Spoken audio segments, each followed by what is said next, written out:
Kazuma Shirogane had spent years surviving betrayal by listening for lies.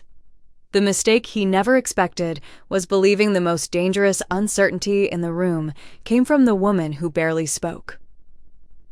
By the time Nadia Mercer stopped the negotiation with one raised hand, 3 warehouses were minutes away from leaving his control, and someone inside his own organization had already prepared the paperwork to make it look legitimate. Nadia Mercer had been in the Shirogane conference room for 11 minutes before Masato Kido decided she was a liability. He did not say it in front of the visiting delegation. He waited until the corridor door closed behind them, then looked at the tablet in her hands, the small relay receiver hooked discreetly behind her right ear, and finally at Kazuma. She should not have independent transmission equipment in a closed negotiation. Nadia stood beside the long table without reacting. She had heard versions of the sentence before. Sometimes people objected to her devices because they did not understand them. Sometimes because they disliked anything they could not inspect instantly. Sometimes because a woman who did not fill silence made men assume there was something happening inside it. Masato belonged to the 3rd category. Kazuma Shirogane remained seated at the head of the table. 38. Dark suit. No visible jewelry except a watch. A thin folder lay before him, aligned precisely with the edge of the polished wood. He looked at Nadia rather than Masato. "Can those devices record?" she typed. The tablet spoke for her in a neutral, synthesized voice. "Only when enabled. Recording is currently disabled. The relay stores temporary text buffers for accuracy and deletes them after session closure." Masato frowned. Kazuma asked, "Can you transmit outside this room?" "Yes." "Turn that function off." Nadia held his gaze for a moment. Then she did. Not because Masato was right. Because Kazuma was the client, and the restriction had been stated before substantive negotiations began. She placed the tablet flat on the table, so both men could see the disconnected network icon. Masato still did not look satisfied. "She should translate only. No commentary, no clarification unless requested." Nadia typed again. "That is already the standard." Masato glanced at Kazuma as if the machine had answered too quickly. Kazuma closed the folder. "Then we have no problem." The decision sounded reasonable.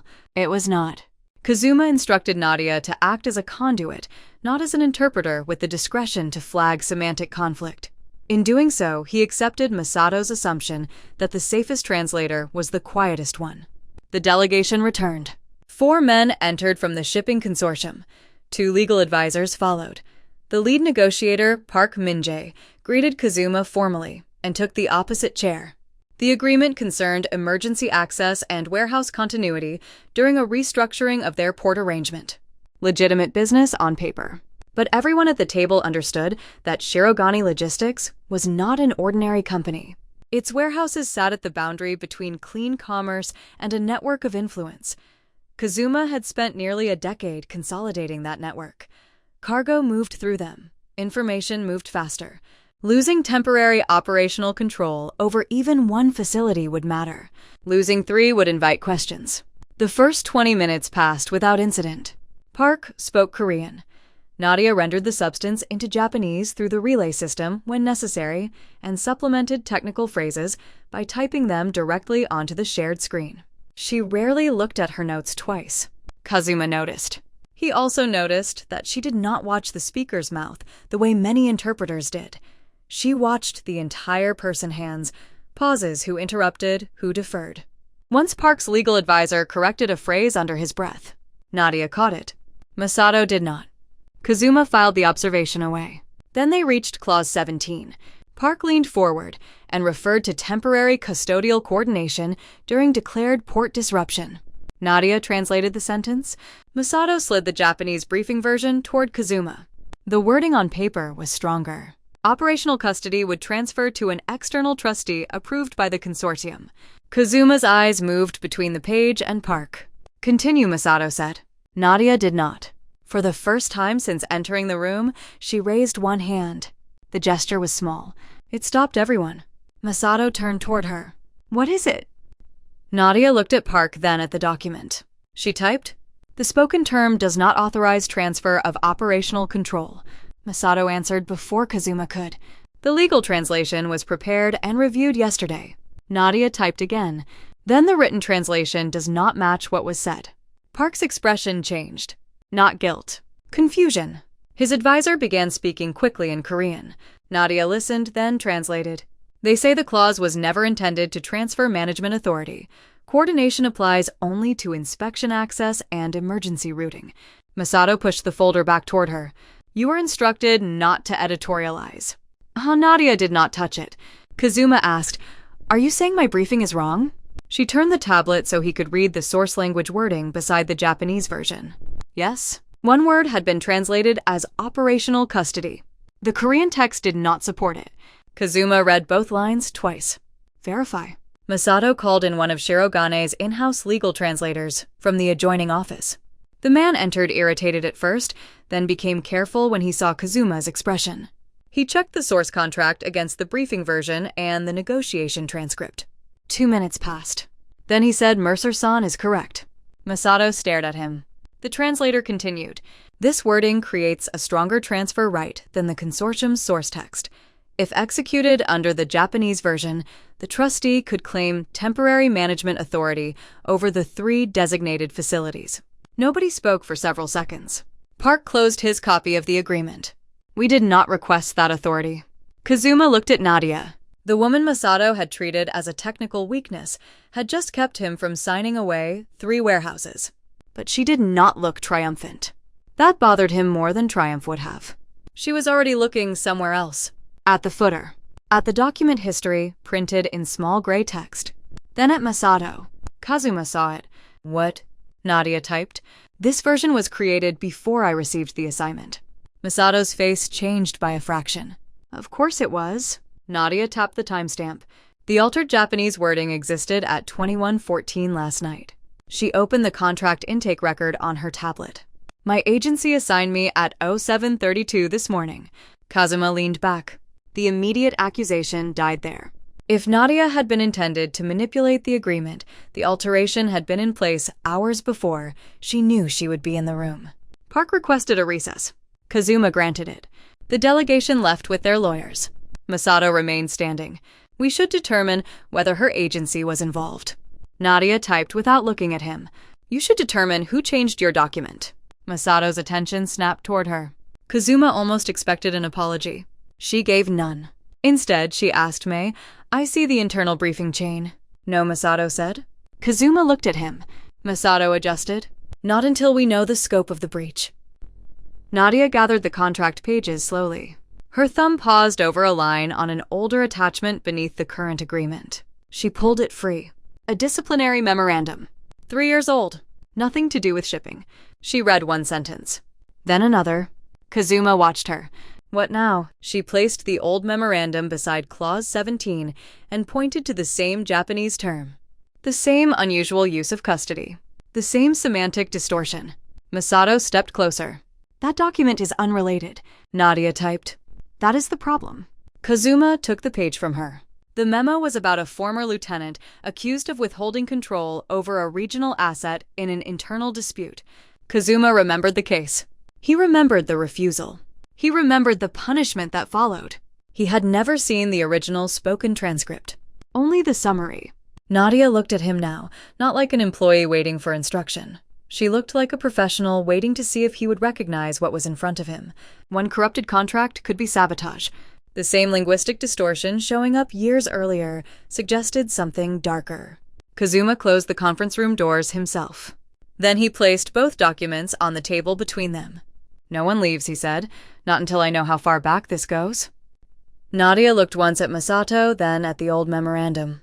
The negotiation had been suspended. The warehouses were safe. But the word that had nearly transferred them out of Kazuma's hands had already been used inside his organization years before Nadia Mercer ever entered the building. By midnight, the conference room no longer looked like a place where contracts were negotiated. 3 laptops had replaced the untouched tea service. Printed records covered half the table. Masato had moved twice to remove documents he considered beyond Nadia's clearance. Twice Kazuma told him to leave everything where it was. That first correction saved 3 warehouses. The second document had raised a worse possibility. Now Kazuma wanted a pattern. Nadia gave him one. She worked through the archived disciplinary memorandum from 3 years earlier. Then, she requested the original source transcript. Masato answered before Kazuma could. There is no reason for her to access personnel proceedings. Nadia typed. There is if the wording was altered. Masato looked at Kazuma. We already know the current contract was compromised. Expanding this into historical records gives an outside contractor access to internal disputes. Kazuma picked up the memorandum. What was the original accusation? Masato hesitated only long enough for Nadia to notice. Refusal to surrender custody of a regional asset. Kazuma turned the page toward her. She typed a question. Was the source statement Japanese? No, Korean. Then I need the source. Masato exhaled through his nose and left. Kazuma watched the door close behind him. You do that often. Nadia looked up. He nodded toward her tablet. Push until someone gives you what they did not intend to give. Her response appeared. Only when the document changes depending on who is explaining it. A small humorless smile touched his mouth. That sounds expensive. For somebody. Masato returned with a restricted archive terminal and placed it near Kazuma rather than Nadia. Kazuma rotated it toward her. The choice was small. Masato noticed it anyway. Nadia found the source recording within minutes. She did not translate immediately. She replayed one sentence 3 times and slowed it. She checked the exchange before it then opened a separate analysis window. Kazuma waited. Masato did not. Well, Nadia typed. The speaker did not refuse custody. Kazuma's attention fixed on the screen. What did he say? He said he would retain temporary possession until ownership responsibility was clarified. Masato shook his head. That distinction would not have changed the conflict. Nadia finally looked at him. Then she typed. It changed the accusation. Kazuma read the old summary again. The former lieutenant Kenji Arata had been demoted after the dispute. 2 regional contracts were reassigned. 6 months later, Arata left the organization entirely. Kazuma remembered signing the order. He also remembered believing Arata had challenged him directly. What would an accurate translation have implied, he asked? That he disputed procedure, Nadia answered through the tablet. Not your authority. Masato folded his arms. You are analyzing intent now. Yes. That is not interpretation. No? Kazuma looked at her. What is it? Nadia did not answer immediately. Instead, she opened a professional credentials file from her tablet and slid it toward him. Forensic linguistic analyst. Previous contracts with litigation firms, insurers, compliance investigators, and cross-border arbitration teams. Specialization transcript manipulation. Coercive wording, semantic fraud, altered recordings. Kazuma read the page once. Masato read it twice. You did not disclose this. Nadia typed. My agency submitted my qualifications. That is not what I asked.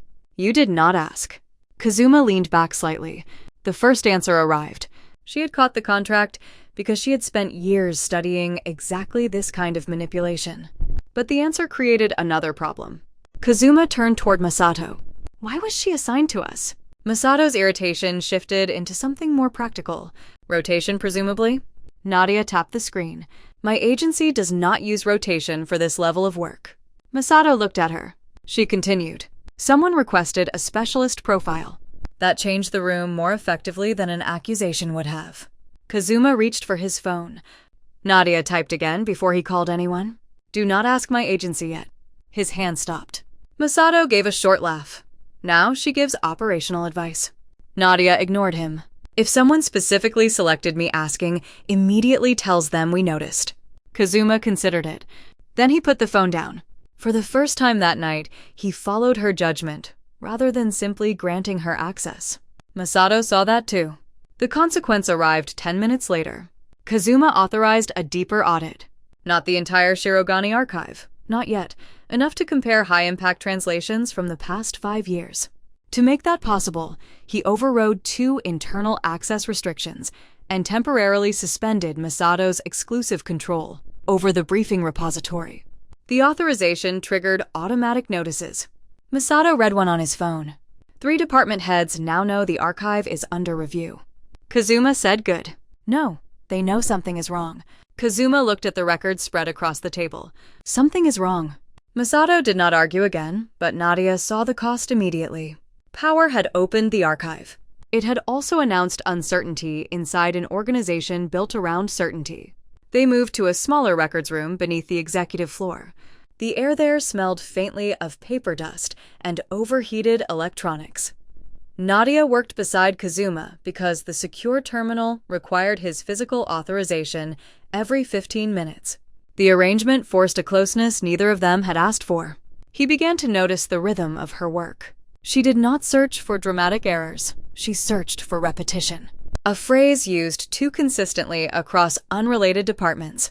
An unnatural equivalent chosen by different translators. A grammatical construction that appeared where the source languages differed. By 3 a.m, she had marked 7 records. 4 involved the same unusual Japanese rendering of custody. 2 turned conditional refusals into absolute refusals.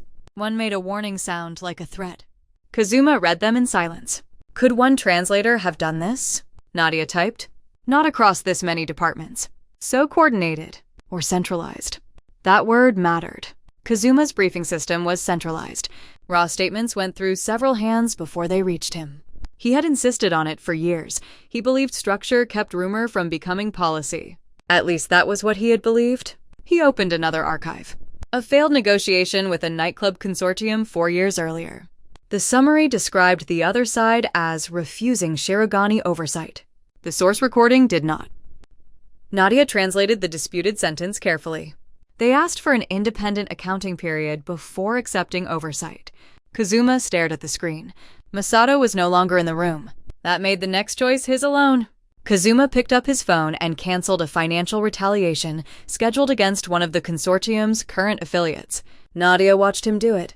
No performance, no explanation. He simply reversed an action that would have benefited him. Its foundation had become unreliable, though. When he ended the call, she typed, "That will cost you." "Yes. How much?" "Enough." It was the first answer he had given her that carried neither a command, a test, nor a calculation. Her next message took longer. "You could have waited until the audit was complete." "I could have." "You did not." "No?" She looked at him for several seconds, then returned to the archive. Nothing like trust had appeared between them, but suspicion lost some ground. Later, when Nadia discovered an unrelated translation error in a consultant payment schedule, she could have ignored it. The error favored her agency. Correcting it reduced the contracted fee. She flagged it anyway. Kazuma noticed the amount. "Your company loses money if I accept this correction." "Yes." "You still reported it." "Yes." "Why?" Her answer appeared almost immediately. "Because it is wrong." That was all. Kazuma looked at her differently after that. Not warmly, more carefully. Near dawn, Nadia requested the metadata for her assignment. Masato had returned by then. He was visibly unhappy that the review had expanded beyond his control. He granted the request only after Kazuma ordered it. The assignment record appeared. Nadia scanned the timestamps. Her expression changed. Kazuma noticed. "What?" She enlarged one field. Her name had been added to a shortlist 28 hours before the shipping consortium finalized the meeting. Not her agency. Her name. Kazuma read it. "Who submitted the request?" "Redacted." Masato said internal procurement. Nadia shook her head. She opened another file from her encrypted personal storage. An old package. Kazuma recognized the surname before she explained anything. Mercer. Relative. Mentor. The tablet voice continued. "Dr. Elias Mercer. He trained me." Inside the package was an encrypted archive Nadia had possessed for years, but never fully opened. Most directories remained inaccessible. One did not. The Shirogane metadata key matched part of its encryption structure. A folder opened. Old Japanese transcripts appeared. Kazuma stopped breathing for a moment. They carried Shirogane formatting. Dates from years before Nadia had ever worked in Tokyo. Handwritten digital annotations appeared in the margins. Inconsistency, meaning altered. Verify source. Then one unfinished line. Protective containment may have become... The sentence ended there. Masato stepped closer to the screen.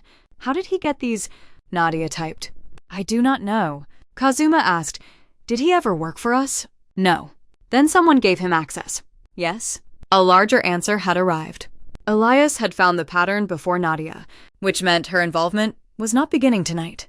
Kazuma looked again at the assignment metadata. Someone had selected her, someone who knew what she could find. He reached toward the screen, then stopped short of touching it. Can you open the rest? Not yet. Will you try? Nadia looked at him. There were several answers she could have given. She chose the one that cost her leverage. Yes. Masato objected immediately. She should surrender the archive. Kazuma did not look away from Nadia. No? Masato's voice sharpened. Those are Shirogane records. They are on her device. They may be stolen. Kazuma finally turned. And if they are taking them before we know who placed them, there would be convenient for exactly the wrong person. Masato said nothing. Nadia offered no thanks. She simply closed the archive and kept the device beside her. By sunrise, their arrangement had changed. Kazuma no longer saw her as a translator who had stumbled into a breach. Nadia no longer saw him, only as the man controlling access to the truth. They were now protecting different pieces of the same evidence, and neither could fully investigate without the other. Before they left the records room, Nadia checked the assignment metadata one last time. A hidden field had become visible after the archive key matched. The request for her name had been entered before the negotiation itself existed on the scheduling system. She turned the screen toward Kazuma. He read the timestamp. Neither spoke. The question was no longer why Nadia had caught the altered contract. Someone had expected her to, and whoever had brought her into the Shirogane building had started planning before there was even a meeting to interpret. By the third day, the audit had stopped being private. Not publicly, not yet. But 3 Shirogane department heads had requested clarification about frozen authorizations. 2 legitimate partners had delayed signatures. A regional director had asked why historical communication files were suddenly being reopened under executive order. Kazuma answered none of them directly. He expanded the review instead. That decision solved one problem and created 3 more. The deeper Nadia searched, the more records she found that did not fail in obvious ways. Most were technically defensible. A phrase could be translated one way or another. A warning could sound firmer or softer depending on context. A conditional objection could become a refusal if a translator chose the harsher reading. The danger was not fabrication. It was accumulation. 5 years of small interpretive choices had shaped a map of enemies and allies that Kazuma had treated as objective. Now parts of that map were moving. Nadia sat across from him in a secure records office with a wall of archived summaries open on 3 screens. She pointed to 2 versions of the same exchange.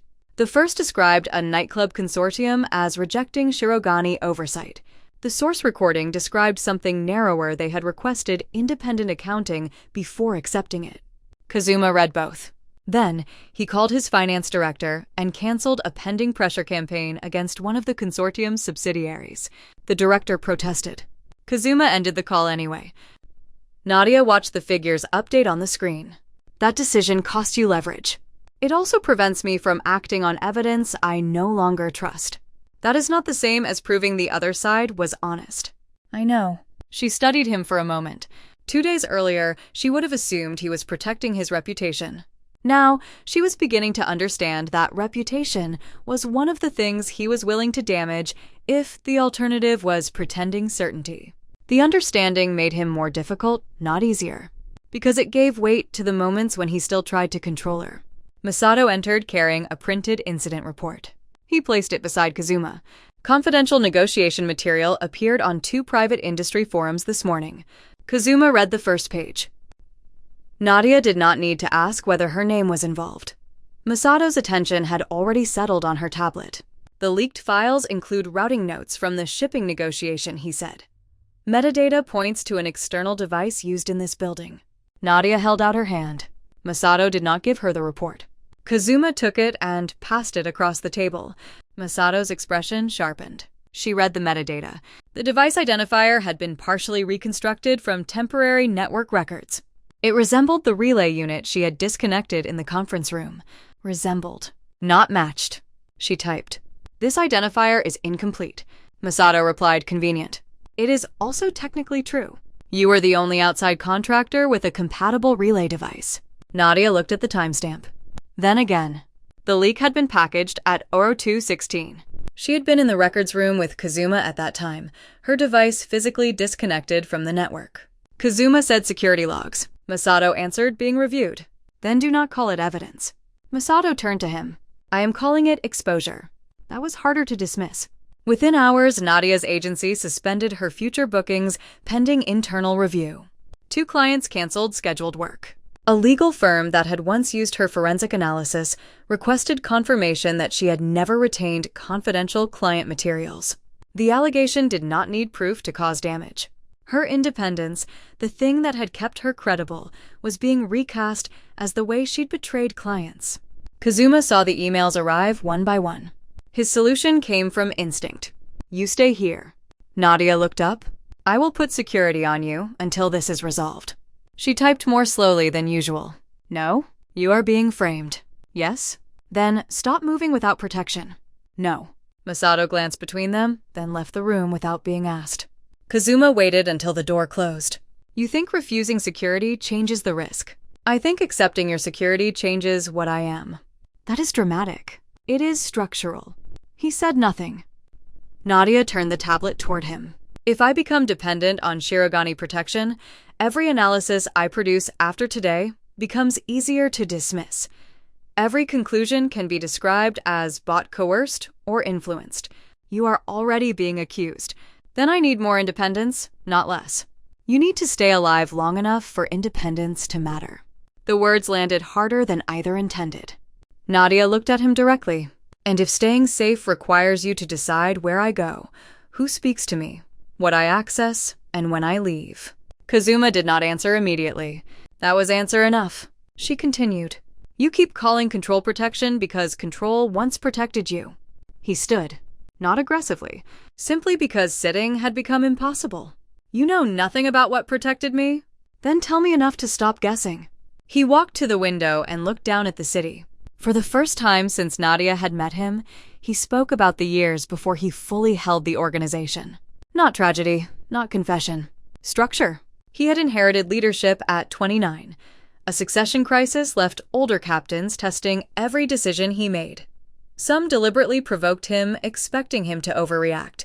Others fed him contradictory information, hoping uncertainty would make him dependent on them. Ulreiko, his aunt, had taught him how to survive that period. Reduce access. Centralize communication. Demand written summaries. Limit the number of people allowed to interpret intent. Control the channel she had told him, and you control how much chaos reaches the decision. It had worked. Kazuma turned from the window. I am still here, because I learned to filter. Nadia typed. And what if the filter became the threat? He read the sentence twice. Neither of them moved for several seconds. Then, he returned to the table and picked up the security authorization form he had already begun preparing for her. He tore it in half. I will not assign guards without your consent. That choice did not make Nadia safe. It made her trust him more, which was almost as dangerous.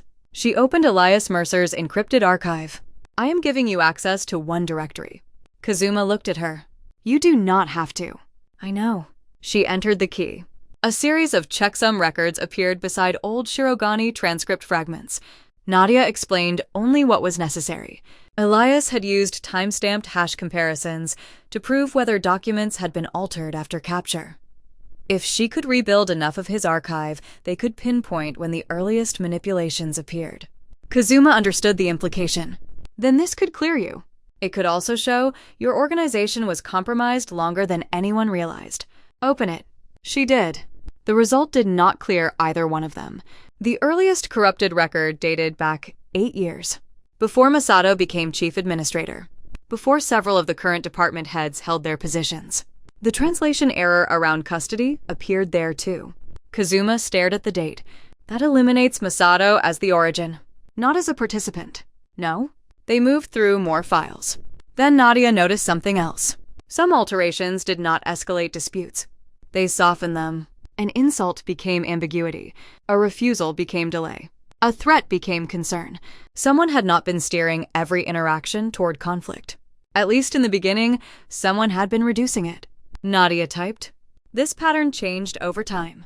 Kazuma leaned closer. From what? She highlighted the early records. Containment. Then the later ones. To control. Elias's unfinished note surfaced again in both their minds. Protective containment may have become... They did not finish the sentence. An alert appeared on Kazuma's phone. Then another. then 3 at once. He opened the first. An internal packet had been distributed to senior Shirogane figures. Selected archive excerpts. Financial consequences. Disciplinary decisions. Negotiations affected by altered translations. And attached to the recent leak analysis was Nadia's device metadata. Masato entered without knocking. This went to every captain with succession authority. Kazuma read the final page. A formal request for emergency review of his leadership had already been filed. The audit he'd ordered to protect the organization was now being used as evidence against him. Nadia took the packet and examined the attached source trail. One routing path appeared repeatedly in the oldest records. A private corporate review office. Not Masato's. Not security. Not logistics. Shirogane Holdings. Chairwoman's access. Reiko Shirogane. Kazuma saw the name. He did not deny it. Nadia watched him because his reaction mattered more than the discovery. He closed the packet. Then he called his finance director. Freeze all disputed authorizations. Masato stepped forward. That will stop 2 major transfers. I know. And trigger default questions from our partners. I know. You will look compromised? Kazuma met his eyes. I am compromised. The words changed the room. He was no longer trying to preserve the appearance of control. He was choosing the damage he could verify over the stability he could not. By evening, the cost was visible. 2 shipments delayed. 3 investors demanding explanations. 1 captain openly calling for temporary executive supervision. Nadia's agency formally terminated her active assignment. Kazuma's authority narrowed by the hour. Still, neither reversed course. Before Nadia left the records floor, Kazuma stopped her. No guards. She nodded. But if you need transport, call me directly. She almost refused on principle. Instead, she typed 1 word. Agreed. It was not surrender. It was negotiated trust. Then she looked again at the old routing records. The earliest altered files had passed through Reiko's office. The leaked packet had been assembled using the same archival structure. And the evidence framing Nadia had now become part of the leadership challenge against Kazuma. The truth they had protected had turned into a weapon. It had become a weapon inside the organization. Whoever had built the system was now using their investigation. They were deciding who would be allowed to survive it. Reiko Shirogane did not deny the records. That was the first thing Kazuma noticed when he placed the oldest routing logs on the table in front of her. No deflection, no accusation against Nadia, no attempt to blame Masato. Reiko read the highlighted access path, set the pages down, and asked 1 question. How much have you reconstructed? Nadia sat opposite her with Elias Mercer's archive open on a secured laptop. Kazuma remained standing near the end of the conference table. Enough to know the alterations began through your office, he said. Reiko looked at him. Then you know less than you think. Kazuma did not respond. The executive boardroom belonged to Shirogane Holdings, not the syndicate. Glass walls, neutral furniture. Legal directors waiting on another floor for the emergency governance review. No armed men, no spectacle. That was deliberate. If Reiko had constructed the crisis with records and legitimacy, Kazuma could not answer with intimidation. Nadia opened the earliest transcript. 8 years old. One of the first disputes after Kazuma assumed leadership. The source message contained a deliberate insult from an older captain testing him. The final briefing did not. Reiko had reduced it to procedural disagreement. Kazuma looked at her. You changed this. Yes. Why, to stop you from answering it. He went still. Reiko continued before he could interrupt. You were 29. Half the senior men around you wanted proof that you were weak. The other half wanted proof that you were reckless. They fed you insults because either response benefited them. Kazuma looked back at the source transcript. He remembered the dispute. He remembered believing the captain had backed down. Reiko had never told him there had been anything to answer. Nadia opened a second record. A hostile commercial warning had been softened into a request for delay. A third. A refusal to recognize Kazuma's authority had been reframed as disagreement over timing. The pattern Nadia had identified in Chapter 3 now made sense. Containment, not attack, at first. Kazuma placed both hands on the table. You filtered what reached me. I kept you from being baited into decisions other people had prepared for you. You decided what I was allowed to know. I decided what would keep you alive long enough to become difficult to remove. The answer was not remorseful. That made it worse. Nadia did not interrupt. She moved forward through the archive instead. The records changed over time. Early edits neutralized provocations. Later edits altered negotiations. Then personnel reports. Then loyalty assessments. Then summaries affecting who Kazuma trusted. Nadia turned the screen toward Reiko. At some point, you stopped removing traps. Reiko looked at the later files. Nadia typed, "You started choosing outcomes." Reiko's attention moved to her. "And you think those are cleanly different?" "Yes." The synthesized voice made the answer sound almost clinical. Reiko gave a faint smile. "That is why Elias liked you." Kazuma looked at Nadia, then back at Reiko. "You knew Mercer?" "I knew of him. Enough to put Nadia's name into our assignment system before the negotiation existed." Now, Reiko did not answer immediately. That hesitation gave them more than denial would have. Nadia opened the assignment metadata, the hidden timestamp, the request profile, the specialist criteria, then Elias's archived notes. Kazuma said, "You brought her here." "Yes." The second half landed harder than the first. Masato had suspected Nadia because she was outside the system. Kazuma had restricted her because her devices seemed impossible to control. But Nadia's presence had never been accidental. Reiko had selected the one kind of professional likely to recognize the manipulation. Nadia typed, "Wait." Reiko looked at her directly. Because the system had become impossible to dismantle from inside. Kazuma's expression changed. Reiko continued, "Every senior office depended on summaries. Every department assumed the filters were protection against infiltration. Remove them suddenly and no one trusts anything. Leave them in place, and eventually someone less careful inherits them." Nadia understood first. "You wanted the audit." "Yes," Kazuma said. "Then why frame her?" Reiko's gaze shifted back to him. Because the organization needed a cause it could survive. There it was. Not denial. Design. Reiko had expected Nadia to expose enough of the system to force reform. Then the leaked metadata would make her the convenient origin of the scandal. An outside contractor, a compromised interpreter, a problem that could be removed. The archive could be cleaned.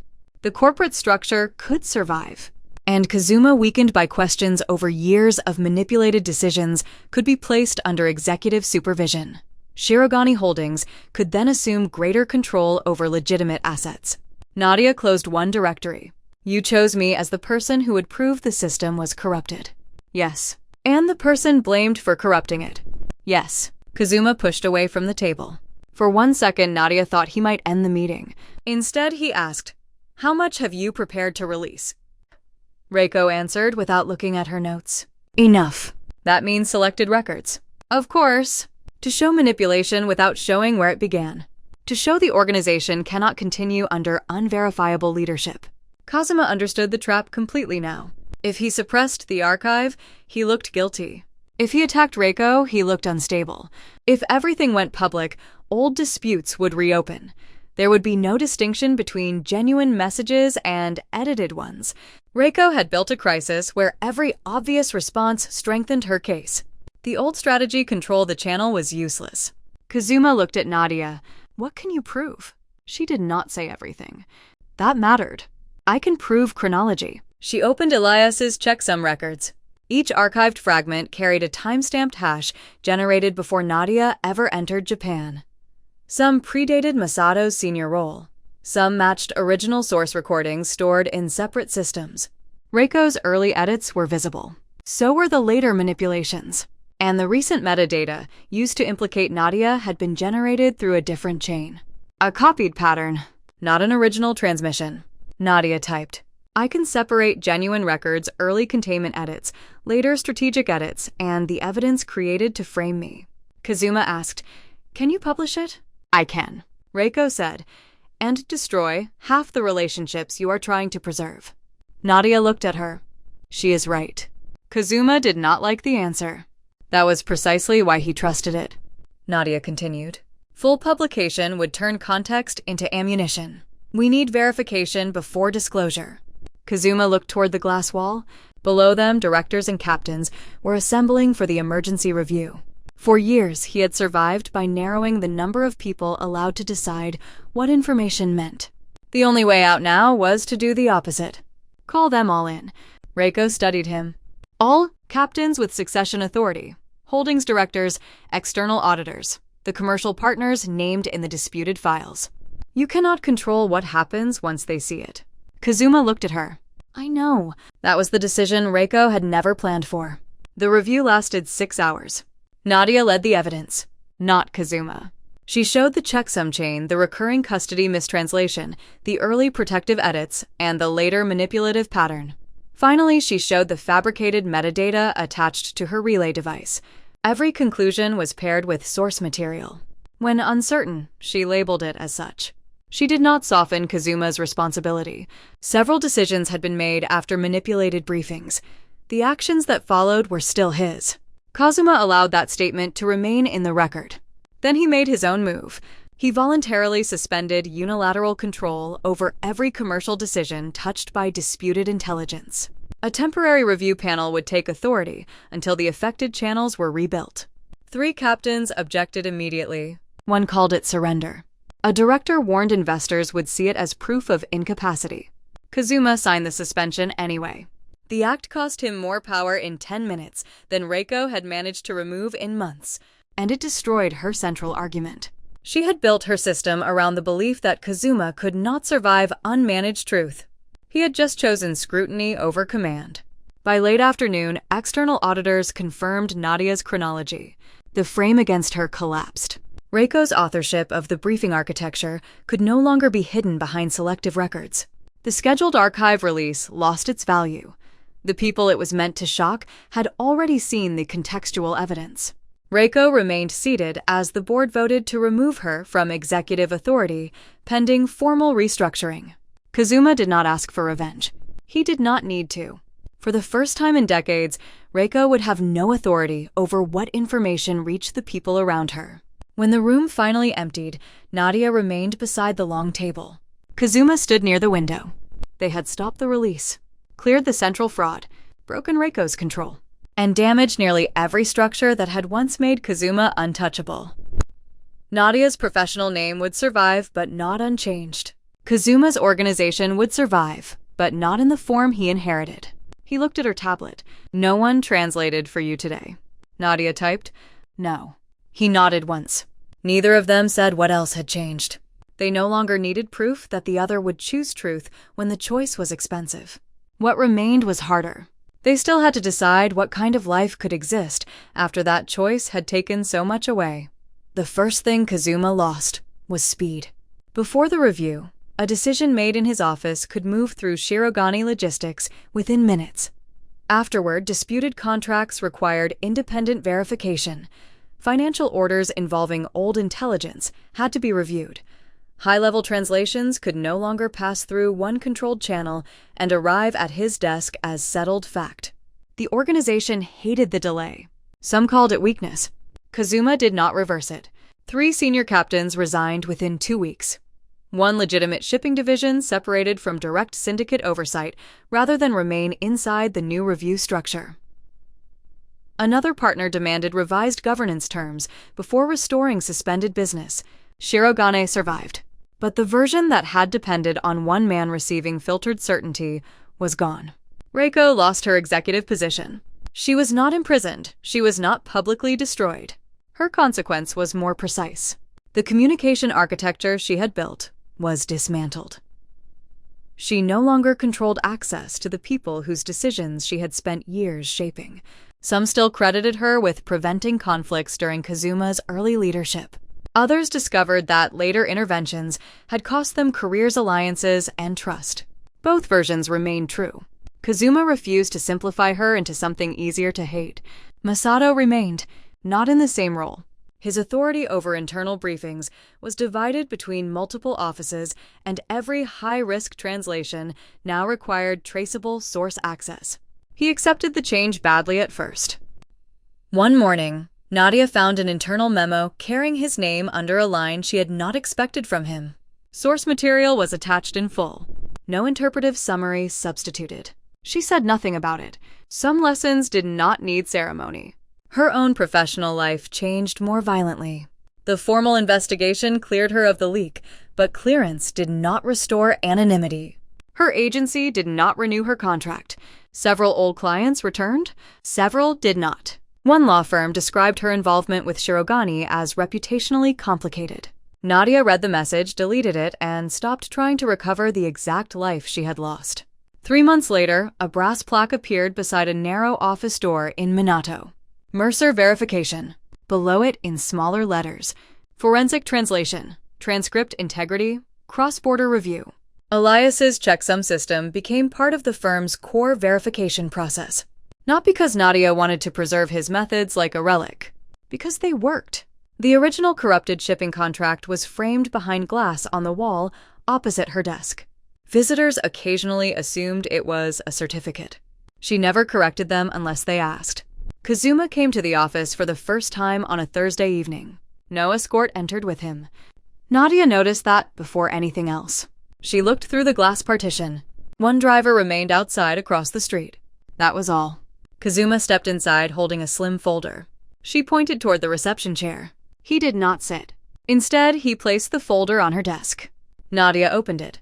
A formal proposal from Shirogane Holdings. Director of Communications Integrity. Executive authority. Full access. A salary large enough to solve problems she had not yet developed. She read every page. Then she closed it. No.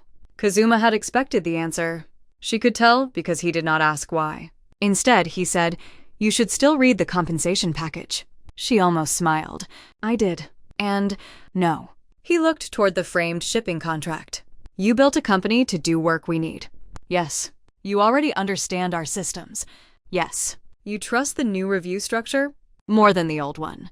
Then explain the problem. Nadia turned the tablet toward him, then stopped. She set it aside. Speaking for long periods still hurt, but the sentence was short enough. If I work for you, the structure changes. Kazuma listened. If Shirogane owns my position, you own the conditions under which I disagree with you. I would not interfere. I believe you. That made him pause. She continued. That is not enough. The old Kazuma might have argued. He might have explained how contracts could guarantee independence, how resources could create protection, and how access would make her work more effective. Instead, he waited. Nadia opened a different folder. Her own, a commercial services agreement. Kazuma read the first page. Mercer Verification would accept Shirogane companies as clients. No ownership rights. No exclusivity. No access to unrelated client data. No veto over competitors. No private retention clause. No automatic security authority over Nadia or her employees. Kazuma reached the final page. You would work for our competitors. If they hire me, you expect me to sign this? Yes. He looked at her. Then he signed. No negotiation. Nadia watched the pen leave the paper. That was the answer she had actually wanted. Not whether he trusted her. Whether he trusted her enough to remain outside his control. Kazuma placed the pen down. My turn. She waited. I am still learning. He lifted one hand. His sign for coffee was wrong. Badly wrong. Nadia stared at it. He tried again. Worse. She laughed before she could stop herself. Kazuma looked offended for a beat. Then he tried a third time. Nadia stepped around the desk. She took his hand and set his fingers at the right angle. Like this. He repeated it. Better? Then he added another sign. Dinner. That one she understood. She released his hand. You practiced. I had to. Why? Because depending on other people to tell me what you mean has become professionally embarrassing. She smiled. The humor faded slowly. Neither of them had discussed what happened after the crisis. During the audit, necessity had kept them aligned. Afterward, they had deliberately given each other space. No guards. No orders. No excuses disguised as concern. Now, there was no emergency left to define them. Kazuma looked at the agreement she had written. You built boundaries before deciding whether I was allowed inside them. Yes. That sounds deliberate. It is. He nodded. What happens if I cross one? You leave. And if you do, you tell me. He studied her face. That sounds inconvenient. It is. Good. This time she did smile. Their relationship did not begin with a confession. It began with terms neither could enforce through power. Kazuma would not use Shirogane resources to monitor her movements or clients. Nadia would not use her professional independence as an excuse to hide risks that directly affected him. Neither promised perfect trust. They promised correction. That mattered more. Weeks later, Kazuma returned after closing. The office lights were low. The framed contract caught the reflection from the street. Nadia was reviewing a transcript when he placed 2 coffees on her desk. No assistant had ordered them. No guard carried them in. He'd remembered how she liked her coffee. She looked at the cup, then at him. He signed the question correctly this time. Stay. Nadia reached across the desk and took his hand. Yes. The altered contract still hung on the wall behind them. The first lie they caught together. The proof that a single word could redirect an entire life. And the reminder that neither of them wanted someone else deciding what the other meant. Trust began where control stopped pretending it was protection. Subscribe and tell me in the comments where you're listening from and what you think really changed them.